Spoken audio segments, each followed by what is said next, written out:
we've had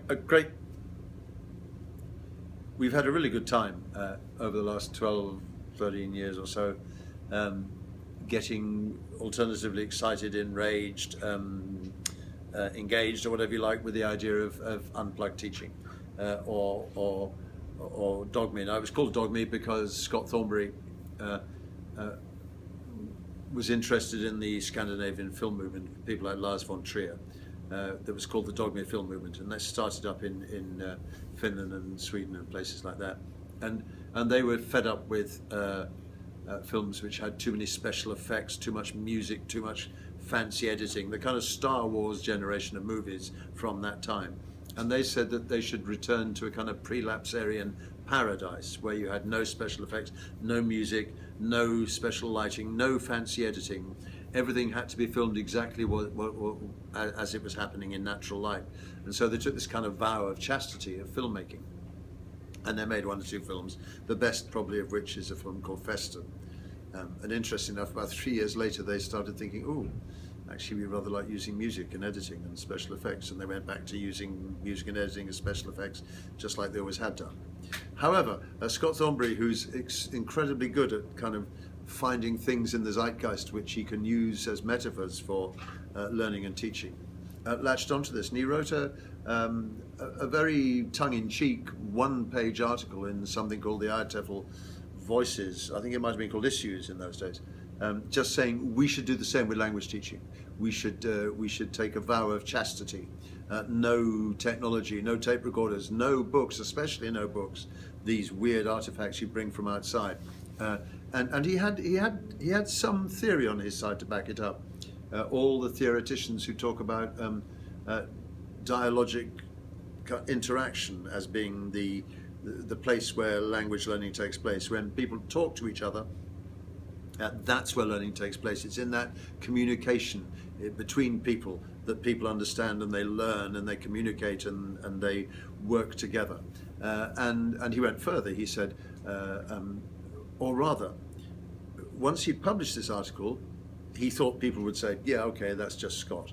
But actually what happened was people got really excited, and lots of people, Dogme fanatics, were born almost in an instant and started saying, yes, more, we want more of this, throw away all the course books. Scott and Luke Meddings, his co-conspirator, wrote approvingly of the woman in New Zealand, the teacher in New Zealand, Sylvia Ashton Warner, who talked admiringly of the roaring of the fire in the chimney while she burnt course books for her primary New Zealand kids. And so everyone got very excited, throw away the course book. We have to concentrate on the here and now. And the here and now is the people in the room, the students in the room, that they bring the text, and language will emerge. It emerges when people talk to each other, and that's how you learn. And so people got very excited about this. And then the doubts started to creep in, because doubts always creep in. For example, so what's new, please? There have always been moments in classrooms when teachers leave what they're doing because something amazing has happened and conversation develops, and the teacher, if he or she is any good, runs with the conversation. That's Dogme, surely. Well, Luke Meddings and Scott Thornbury would say, well, yeah, maybe teachers have been doing it, but what we've done is we've isolated and given it a name and shown how it works. And I think they deserve credit for that, I really do.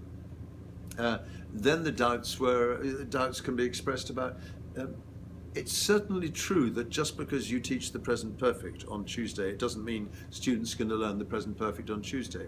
You'd be better off to wait until the present perfect kind of emerged from the context. So yes, teaching emergent language, what people refer to as emergent language, is really, really useful. But the question has to be, what happens if the language doesn't emerge? Does that mean you don't teach some language? And that doesn't make sense. And then we could go furthermore into teaching unplugged prioritizes interaction, social interaction between people. But what about people who aren't very good at interacting? Does that mean they're kind of out of the loop, or they're forced to interact? And so on and so forth. And there are lots of doubts about this. But fundamentally for me, the idea that one of the tenets of Dogme is that it should be materials light, and ideally using as few or as little materials as possible, particularly course books. because they're not here and now. Course books are weird artifacts you bring in from outside in the unplugged movement. And my feeling about that always is, yeah, I can. It's easy to criticize course books, and you can always find a lesson you don't like or something which sounds silly in TEFL language. But I don't think I don't think it's anything to do with what. It's all to do with how you use it. It's like saying all drama should be improvised.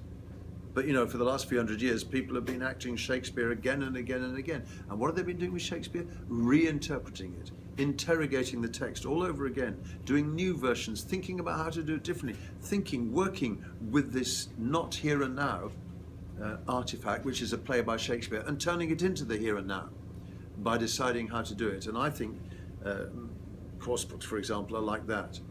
So I think the Dogme Unplugged discussion has been an intensely valuable one, because it's made teachers think really carefully about what they do and how they do it. And it has lifted many teachers' eyes from the page, and that's a very good thing. But the idea that it is necessarily superior to other things that happen in classrooms doesn't convince me. So good for Dogme, but I'm not going to throw away some of the materials I like using anytime soon.